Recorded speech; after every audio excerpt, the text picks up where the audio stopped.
from the Byrd machine days, which is designed as a whole state to actually suppress voting. That's why we have elections every year. That's why we have them at odd times of the year, to make sure the right people vote. And those who aren't the right people don't vote. And I'm not saying that's our motivation today, but that's the legacy we come out of. And we have to turn that around and have a different ethos, which is focusing on making sure everyone who has the right to vote can vote.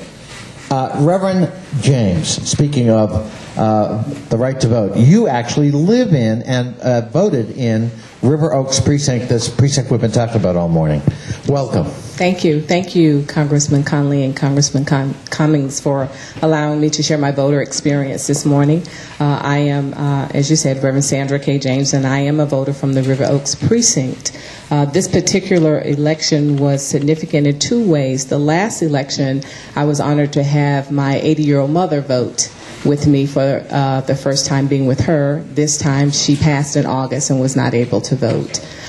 This time, though, my 21-year-old daughter was voting for the first time, and so we were excited about that. Our experience began at 7 o'clock that morning. I said, you know, let's get up and go, dress comfortable in case we have to stand in line. So even though I was going to work, I waited, dressed to go vote. So, you know, sneakers, comfortable things, dressing warm, doing everything we had heard to do to prepare the vote. Got to River Oaks, found Potomac Middle School, found a parking space, and then when we got out of the car, we saw the line outside of the building, going down the sidewalk to the back of the building.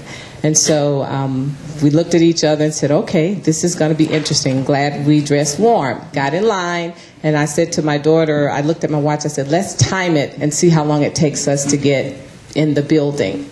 That was at 7 o'clock. We got to the front door of the building at 7:55, thinking, okay, that wasn't too bad.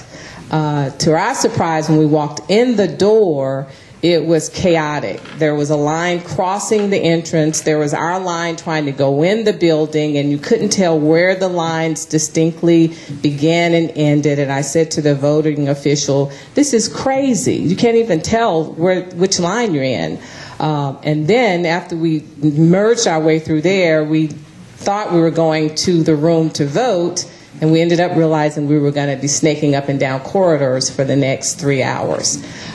So in doing that, we stayed in our line, started to unload ourselves of coats and gloves and hats and all those things. Went up and down the line, snaked down one corridor, back up another, down another, back up another.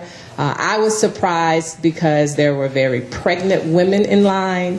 There were people with small children laying on the floor. There were people on scooters.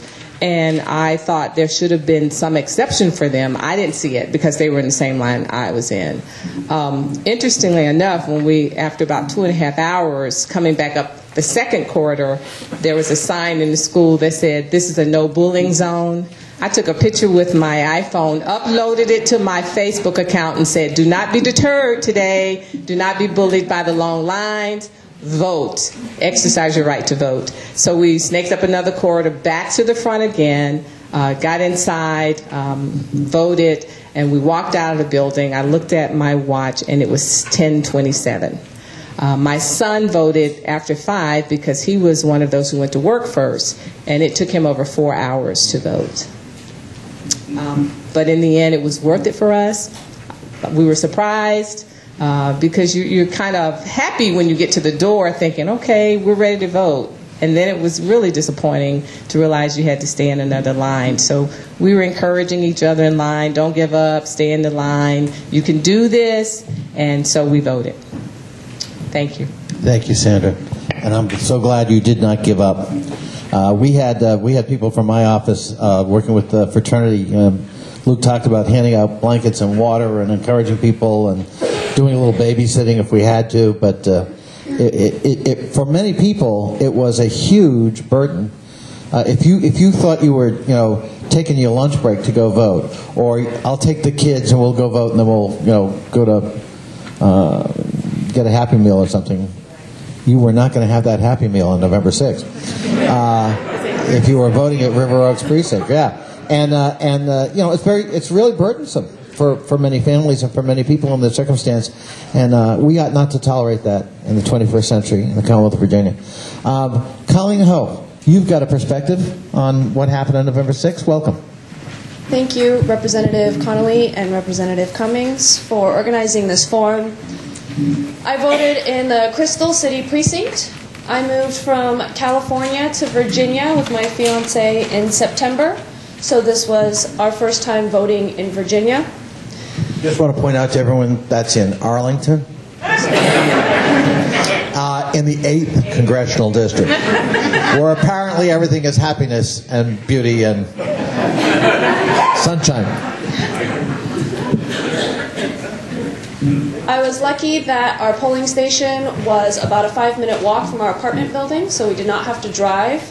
I have no idea where people who had to drive would have parked because it was in an apartment complex. When we entered the apartment complex, it was a 2-wing building, so if this water bottle is one wing and this is the other. The polling area was here.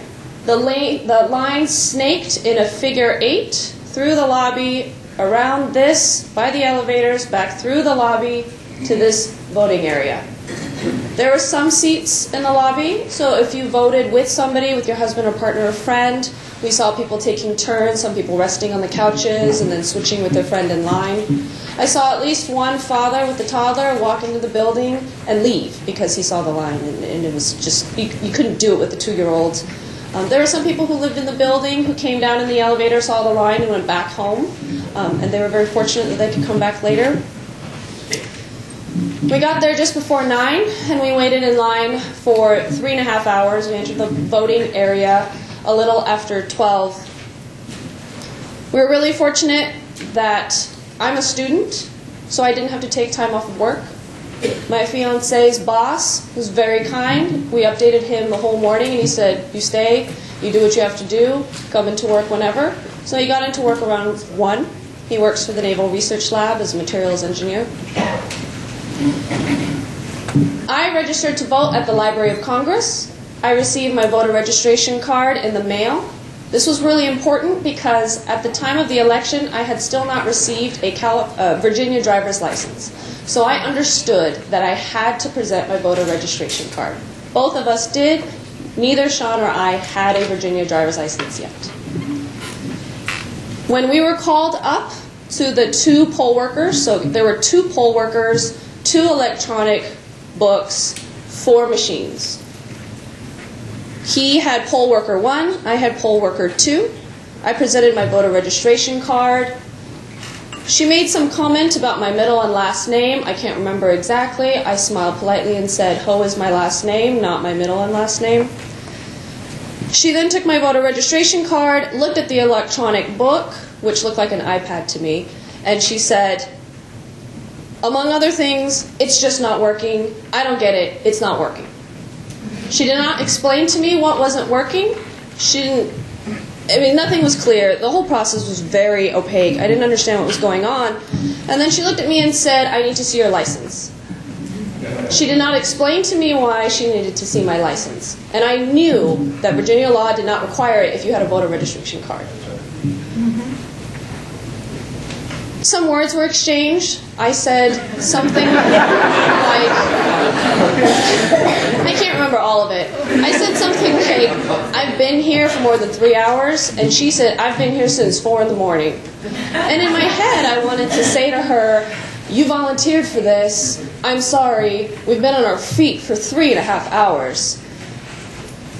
She then asked to see my driver's license for a second time. And she, again, did not explain it, so I said, why? Why do you need to see my license? My voter registration card should be enough. And she said, you need to prove that you are who you say you are.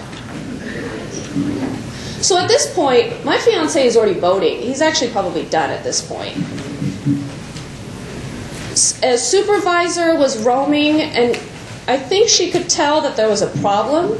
She came over and said, we'll get the chief over here. I am not sure if she heard the whole exchange. I'm not sure. The chief never came over because I presented my driver's license. But I told her, I have a California driver's license right now, so that's my concern. And she said, that's fine, that's fine. So she looked at it, she looked at the name, and then she let me vote. So, as my fiance and I are walking home, I realized that he had an extremely different experience than I did. His voter registration card was accepted without question. We live at the same address. We moved to Virginia at the same time. And his poll worker didn't snap at him and say that he had been here since 4 in the morning. And I'd like to point out that my after 3.5 hours, I was not going to give the poll worker the benefit of the doubt, but my fiance is white, and I clearly am not. And I wasn't sure if I was racially profiled, but whatever happened, the poll worker was very poorly trained, gave me a lot of attitude, and made the whole process a lot more difficult and unwelcoming than it should have been. So, that's it. Colleen, thank you so much.